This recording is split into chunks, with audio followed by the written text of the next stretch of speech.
आज त यहाँ अचारको भिडियो बनाएर एकदमसँग भरे भाइरल हुनुपर्ने छ हौ। म त अचार बनाउने तरिका त आउँदैन खासै, त्यही पनि यसो सिकेको होइन होइन राजा। अचार कति मनपर्छ तिमीलाई जेठा छोरा? अचार चट्टसँग यसले भात गम गम खाँदा त यति मिठो हुँदैन नि बा, के गर्ने अब यो अचार।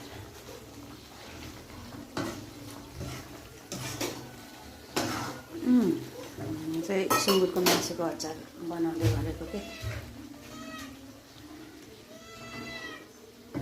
चलाऊ छोरा चलाऊ चलाऊ, यसरी चलाऊ मजाले। तिमी खान्छौ न अचार? मनपर्छ र? पिरो छ है फेरि यो त, पिरो पनि चल्छ? चल्छ होला भरे पेट दुखेर भरे योहरू मात्रै पार्छ मलाई फेरि।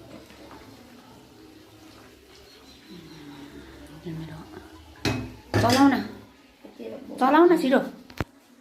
मेरो छोराले अचार बनाउनु सिकाउँदैछु के। मेरो ठुलो चाहिँ छोरा हो, बुद्धि भनेको चाहिँ छैन, मान्छे मात्रै ठुलो हो।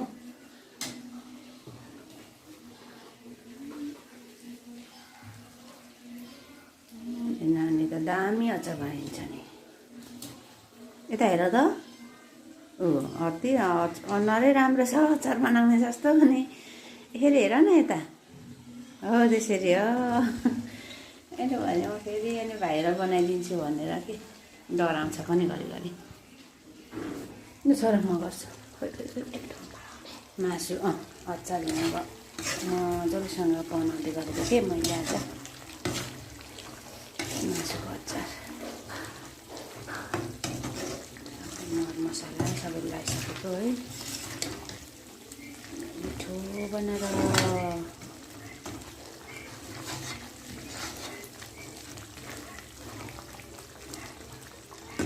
यस्तो हुन्छ अचार बनाउनु के।